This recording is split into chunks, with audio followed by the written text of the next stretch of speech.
তো তোমাদের এএআই এর তরফ থেকে অর্থাৎ এয়ারপোর্ট অথরিটি অফ ইন্ডিয়ার তরফ থেকে সম্পূর্ণ পার্মানেন্ট ভাবে নিয়োগ বিজ্ঞপ্তি প্রকাশিত হয়েছে।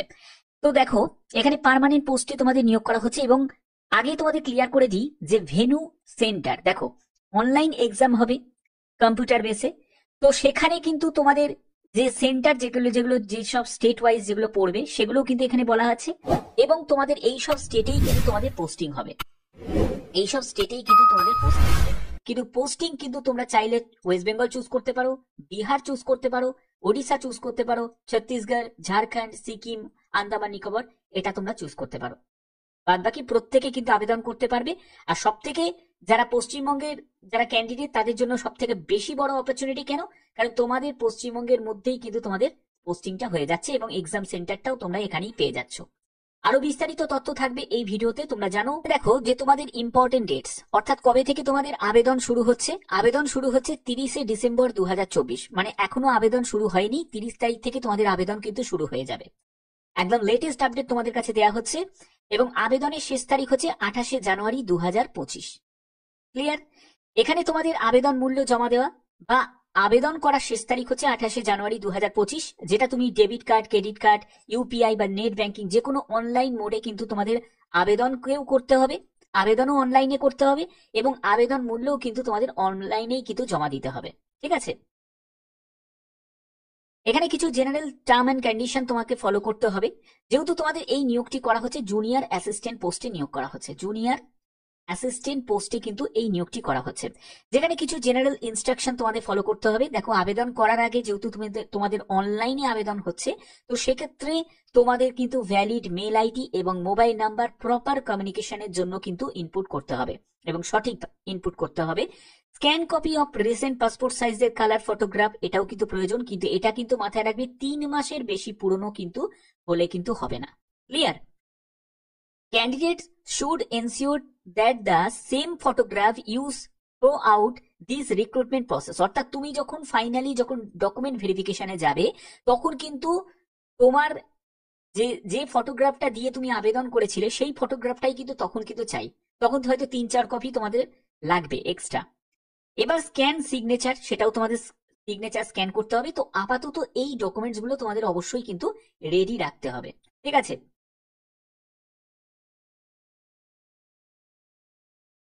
এখানে দেখো পরবর্তী জায়গা যেটা বলা হচ্ছে, once the form is submitted, অর্থাৎ একবার যদি তুমি ফর্ম ফাইনালি সাবমিট করে দাও তাহলে কিন্তু কোনো রকম ভাবে তোমরা কিন্তু এডিট করতে পারবে না। আমি প্রত্যেক ভিডিওতে তোমাদের বারবার বলে দিই যে সিনসিয়ারলি ভাবে খুব ভালো করে মাথা ঠান্ডা করে কিন্তু আবেদনটা করবে। তাড়াহুড়ো করে আবেদন করলেই কিন্তু সেই জায়গাটা গন্ডগোল কিন্তু হয়ে যায়। তো অবশ্যই কিন্তু সঠিক তথ্য দিয়ে তোমাদের কিন্তু আবেদনটা করতে হবে। যদি কোনো কারণে ভুল যদি করে ফেলো তাহলে সেটাই কিন্তু রেকর্ড হয়ে যাবে এবং পরবর্তী জায়গায় কিন্তু কোনো রকম এডিট অপশন কিন্তু তোমরা পাবে না। ক্লিয়ার? আচ্ছা, তো তোমাদের এই যে নিয়োগটি করা হচ্ছে সেটা এয়ারপোর্টস অথরিটি অফ ইন্ডিয়ার তরফ থেকে একদম ইস্টার্ন রিজিয়নে কিন্তু নিয়োগ করা হচ্ছে, সব থেকে বড় অপরচুনিটি।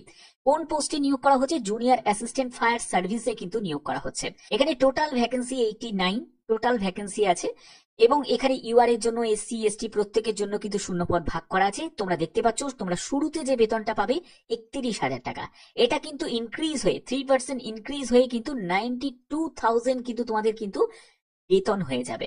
ওকে, এখানে রিজার্ভেশন যেরকম রুলস থাকে একটা গভর্নমেন্টে সেরকমই কিন্তু রিজার্ভেশন রুলস আছে। তো এখানে তোমাদের আবেদনের শেষ তারিখ এগুলো তো সবই তোমাদের বলে দিয়েছি। এবং দেখো তোমাদের এখানে এজ ক্রাইটেরিয়া কি প্রয়োজন। তোমার ন্যূনতম বয়স হচ্ছে 18 হতে হবে এবং সর্বোচ্চ বয়স হচ্ছে 30 হতে হবে। 1/11/2024 হিসাবে তোমাদের এজ ক্যালকুলেট করতে হবে। তুমি যদি এসসি এসটি ক্যান্ডিডেট হয়ে থাকো তাহলে 5 বছর কিন্তু ছাড় পেয়ে যাবে, অর্থাৎ তোমার ক্ষেত্রে বয়স হয়ে যাবে 18 থেকে 35 বছর। তুমি যদি ওবিসি ক্যান্ডিডেট হয়ে থাকো তাহলে তোমার ক্ষেত্রে বয়স হয়ে যাবে 18 থেকে 33 বছর।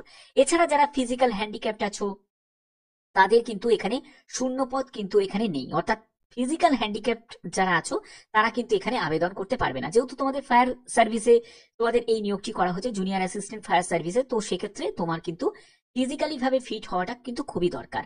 আচ্ছা, এবার দেখো যে তোমাদের এখানে যোগ্যতা কি প্রয়োজন। আমি যোগ্যতার ব্যাপারটা ক্লিয়ার করি। এডুকেশন কোয়ালিফিকেশন দেখতেই পাচ্ছ।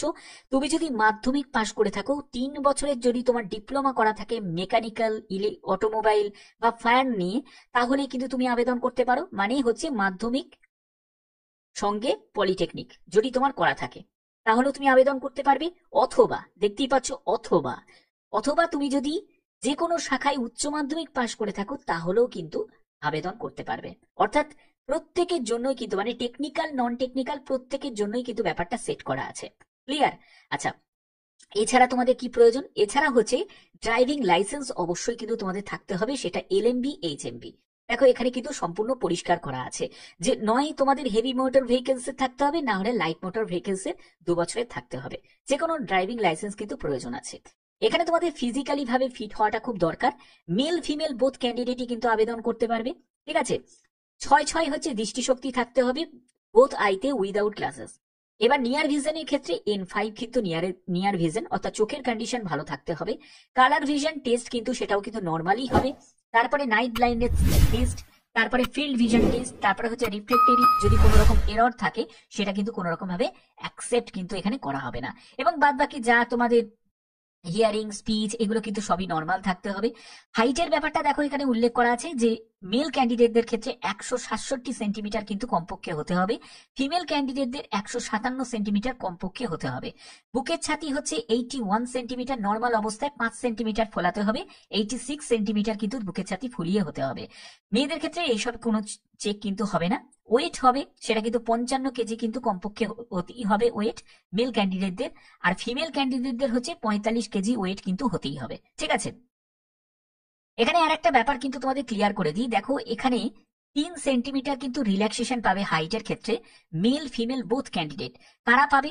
যারা হচ্ছে তোমাদের এখানে হিলি এরিয়া থেকে বিলং করছো। মানে তুমি যদি কোনো পাহাড়ি কোনো জায়গা থেকে, মানে ধরো তুমি জলপাইগুড়ি থেকে কি দার্জিলিং থেকে বা এইসব জায়গা থেকে যেখানে হিলি এরিয়া আছে, সেখান থেকে যদি তুমি বিলং করো, তাহলে কিন্তু তোমার কিন্তু এখানে রিল্যাক্সেশন আছে।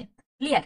আচ্ছা, এবার হচ্ছে তোমাদের ডিসকোয়ালিফিকেশন। কি কি কারণে তোমাদের ডিসকোয়ালিফিকেশন করতে পারে সেটা হচ্ছে নকনি যদি তোমার থাকে, তারপরে হচ্ছে বো লেগস থাকে, তারপরে হচ্ছে ডিগ্রি অফ স্কুইন্ট মানে টেরা চাউনি যদি থাকে, ফ্ল্যাট ফুট থাকে, ফিজিক্যাল ডিফর্মিটি যদি থাকে, সাফারিং ফ্রম ক্রনিক ডিজিজ মানে কোনো মারণ রোগ টাইপের যদি তোমার শরীরে থাকে, তো এইসব বিভিন্ন কারণের জন্য কিন্তু তোমাদের এখানে মেডিকেলে বাদ করে দিতে পারে। তার জন্য অবশ্যই কিন্তু এটা ভালো করে মাথায় রাখতে হবে। এবার হচ্ছে সিলেকশন প্রসেস কি। সিলেকশন প্রসেসের ক্ষেত্রে প্রথমে স্টেজ 1 হবে, যেখানে তোমাদের রিটেন এক্সাম হবে, সিবিটি হবে। সেখানে 2 ঘন্টা তোমরা সময় পাবে। এখানে এখানে 100 মধ্যে তোমাকে 50 কিন্তু পেতেই হবে। 100 মার্কসের মধ্যে তোমাকে 50 মার্কস কিন্তু তোমাকে তুলতেই হবে ইউআর, ইডাব্লিউএস এবং ওবিসি ক্যান্ডিডেটদের। আর 40 মার্কস পেতে হবে যারা এসসি এসটি তাদের ক্ষেত্রে। এটা কিন্তু মিনিমাম মার্কস। ঠিক আছে? এবার হচ্ছে তোমাদের সিলেবাসে কি কি থাকবে। দেখো সিলেবাসে এখানে এডুকেশন কোয়ালিফিকেশন এবং হচ্ছে তোমাদের 50% কোশ্চেন থাকবে জিকে, জিআই এবং হচ্ছে তোমাদের জেনারেল অ্যাপটিটিউড এবং ইংলিশের উপর। এখানে সাবজেক্টের ব্যাপারটা কিন্তু সম্পূর্ণ ক্লিয়ার করা আছে এবং তোমাদের কিন্তু এগুলো কিন্তু হবে। এবং তোমরা যখন ফিজিক্যালি এন্ডুরেন্স যে টেস্টে সেখানে যখন তোমরা যাবে, মানে পিইটি তে যখন যাবে, এখানে কিন্তু পিইটি হবে, সেই পিইটি তে যখন যাবে তখন কিন্তু এগুলো কিন্তু তোমাদের মার্কস গুলো তোমরা দেখতে পাচ্ছ ভাগ করা আছে, সময় ভাগ করা আছে। এবং তোমাদের কিন্তু এই যে যে লিফটিং অ্যান্ড ক্যারিং 50 কেজি নিয়ে মানে তোমার বালির বস্তা নিয়ে কিন্তু তোমাদের একটা ডিস্টেন্স কভার করতে হবে। তারপরে পোল ক্লাইম্বিং থাকবে, রোপ ক্লাইম্বিং থাকবে, ল্যাডার থাকবে, এই সবগুলো থাকবে এবং সময়গুলো দেখতেই পাচ্ছ এখানে কিন্তু ভাগ করা আছে। তো আশা করি এই জায়গাগুলো তোমাদের ক্লিয়ার। এবং ফিমেলদের ক্ষেত্রে কিন্তু ব্যাপারটা কিন্তু আলাদা। ফিমেলদের ক্ষেত্রে কিন্তু এইরকম করে দেখো ভাগ করা আছে তোমাদের। ঠিক আছে? কিন্তু ফিমেলদের ক্ষেত্রেও কিন্তু হবে, তবে একটু রিল্যাক্সেশন কিন্তু থাকবে ফিমেলদের মেলদের তুলনায়। তো এগুলো কিন্তু এখানে সম্পূর্ণ ক্লিয়ার করা আছে। তো এখানে দেখো যে তোমাদের অ্যাপ্লিকেশন ফিস কত টাকা লাগছে। 1000 টাকা মতো তোমাদের আবেদন মূল্য লাগছে। যারা ইউআর ক্যান্ডিডেট, ওবিসি এবং ইডাব্লিউএস ক্যান্ডিডেট যারা আছো তাদের লাগবে। ঠিক আছে?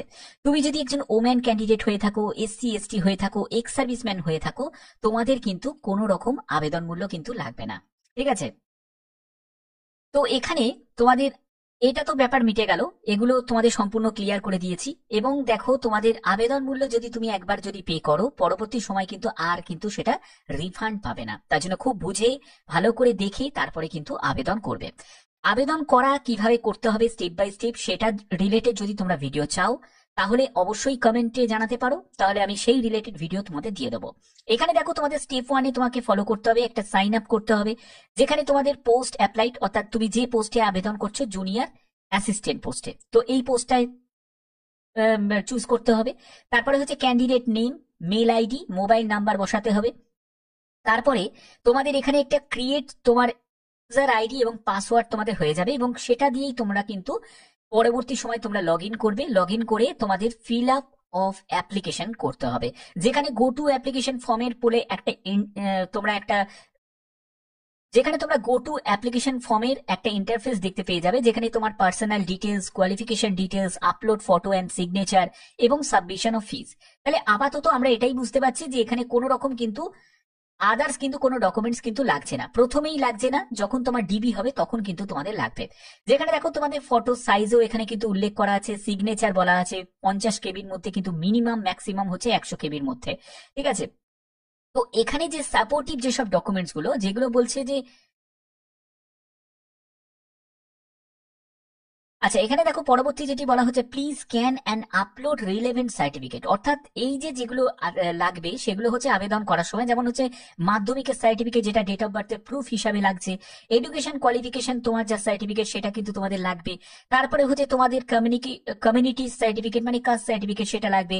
তুমি যে পশ্চিমবঙ্গের যে বাসিন্দা সেটার জন্য তোমাদের অবশ্যই একটা রেসিডেন্সিয়াল সার্টিফিকেট বা ডোমিসাইল সার্টিফিকেট তোমাদের প্রয়োজন হবে, ঠিক আছে। এর জন্য হয়তো তোমাদের আধার কার্ড দিলেও হয়তো চলে যাবে, বা তোমরা তোমাদের যদি মিউনিসিপ্যালিটি এরিয়া হয় তুমি কোনো কাউন্সিলরের কাছ থেকেও কিন্তু এটা পেয়ে যাবে, বা মিউনিসিপ্যালিটি থেকেও কিন্তু তুমি এটা পেয়ে যাবে।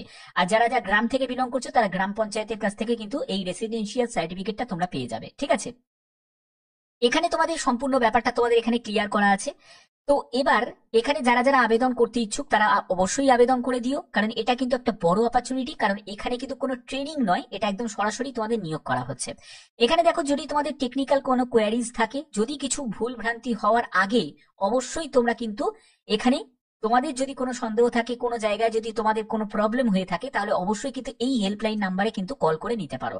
একদম টেকনিক্যালি বিভিন্ন রকমের কিন্তু সহায়তার জন্য এই নাম্বারটা কিন্তু তোমাদের প্রোভাইড করা হয়েছে এএআই মানে এয়ারপোর্টস অথরিটি অফ ইন্ডিয়া লিমিটেডের তরফ থেকে। তো আশা করি এই ভিডিওর মাধ্যমে প্রত্যেকটি তথ্য তোমাদের কাছে তুলে ধরতে পেরেছি। এরকমই গুরুত্বপূর্ণ আপডেট পাওয়ার জন্য অবশ্যই কিন্তু চ্যানেলটাকে তোমরা সাবস্ক্রাইব করে রাখবে, বেল